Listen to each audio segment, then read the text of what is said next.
안녕하세요. 김사업 변호사입니다.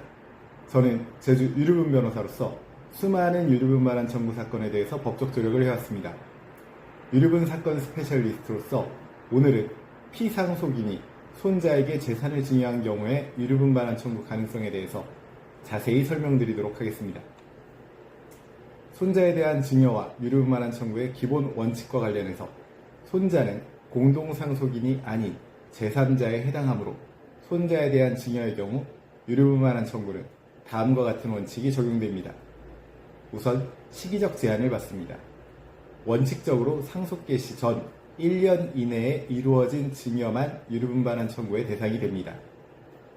1년 이전의 증여는 원칙적으로 유류분 산정을 위한 기초재산에 포함되지 않습니다. 다만 당사자 쌍방이 유류분 권리자에게 손해를 가할 것을 알고 증여한 경우에는 1년 이전의 증여도 유류분 반환 청구의 대상에 포함될 수 있습니다. 손자에 대한 1년 이전의 증여가 유류분 반환 청구의 대상이 되기 위해서는 다음의 요건이 모두 충족되어야 합니다. 우선 당사자 쌍방이 인식하고 있어야 됩니다.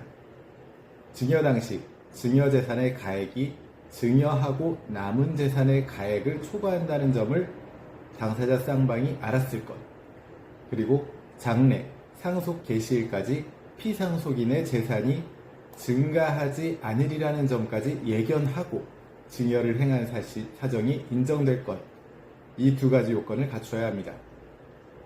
이에 대한 증명 책임은 유류분 반환 청구권을 행사하는 상속인이 이 사실을 증명해야 합니다. 유류분 반환의 방법과 범위와 관련해서는 유류분 반환 청구가 인정되는 경우에는 그 방법과 범위는 다음과 같습니다. 우선 반환 방법은 원칙적으로 증여받은 재산 그 자체를 반환하는 원물 반환이 기본입니다. 원물 반환이 가능한 경우 법원은 유류분 권리자가 청구하는 방법에 따라 원물 반환을 명의해야 합니다. 반환 범위와 관련해서는 유류분 부족액 한도 내에서만 반환을 청구할 수 있습니다. 여러 명의 증여가 있는 경우 각자 얻은 증여가액의 비율에 따라 반환하게 됩니다. 유류분 반환 청구에 있어서 실무상 주의사항으로는 우선 시효 문제가 있습니다. 유류분 반환 청구권은 상속 개시와 반환하여야 할 증여를 한 사실을 안 때로부터 1년 내에 행사해야 합니다. 상속 개시일로부터 10년이 경과하면 소멸시효가 완성되게 됩니다. 또한 증거 확보가 중요합니다.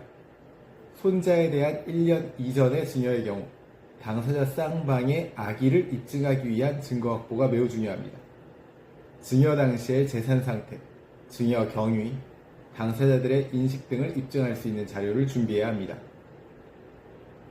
제주 유류분 변호사로서 정리하자면 손자에 대한 증여의 경우 유류분 반환 청구는 원칙적으로 1년 이내의 증여에 대해서만 가능하며 1년 이전의 증여는 당사자 쌍방의 악의가 입증되는 경우에만 인정됩니다. 실무에서는 즉 증거 확보와 함께 신의 측, 조세 문제 등 다양한 측면을 종합적으로 고려하여 신중하게 접근해야 할 것입니다.